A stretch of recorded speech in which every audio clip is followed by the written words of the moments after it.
Hi மக்களே, sir டெக்ஸ்ட்லேருந்து உங்கள் நந்தினி பேசுகிறேன். மக்கா எல்லாரும் எப்படி இருக்கீங்க? நல்லா இருக்கீங்களா? இப்போ நான் என்ன சொல்ல போகிறேன்னா, உங்களுக்கு ஒரு முக்கியமான விஷயம் சொல்ல போகிறேன். மக்களே எல்லாரும் சண்டே அன்னைக்கு நீங்கள் ஜி தமிழ் சேனல் 4:30க்கு பார்த்துருங்க மக்களே. நம்ம தளபதி விஜயோட லாஸ்ட் படம் ஜனநாயக படத்தில் உள்ள ஆடியோ லான்ச் நடந்து தான் போட போகிறாங்க மக்கா.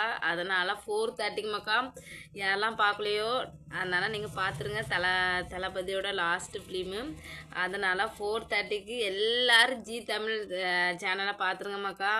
லைவ்னான்னு பார்த்துங்க. நீங்கள் யார் யார் எங்கே இருக்கீங்கன்னு தெரில. அதனால் நம்ம தளபதியோட நம்ம லாஸ்ட் ஆடியோ லான்ச் மக்களே. ஸோ எல்லோரும் ஜி தமிழ் பாருங்கள் மக்களே. சரிங்களா? ஓகேவா? தளபதி பிடிக்கும்னா லைக் பண்ணுங்கள், ஷேர் பண்ணுங்கள், சப்ஸ்கிரைப் பண்ணுங்கள் மக்களே. நான் உங்களை விட ரொம்ப ஆர்வமாக இருக்கேன் மக்களே. அவ்வளோ எனர்ஜெட்டிக்காக இருக்கேன். நான் கடையில் இருந்தால் கூட லைவ் பார்ப்பேன் மக்களே. என்ன நடந்துச்சுன்னு ஒன்றையும் விட மாட்டேன். அதனால் நீங்களும் பார்த்துருங்க மக்களே. நம்ம தளபதியோட படத்தை, நம்ம லாஸ்ட் படத்தை சொல்லவே கஷ்டமாக தான் மக்கா இருக்குது. அவ்வளோ கஷ்டமாக இருக்குது. ஆனாலுமே பார்த்து சப்போர்ட் கொடுங்க மக்களே. நம்ம தளபதிக்கு நம்ம தான் மக்களே சப்போர்ட் கொடுக்கணும். சரியா? மறக்காமல் பார்த்துருங்க மக்களே. பாய் மக்களே.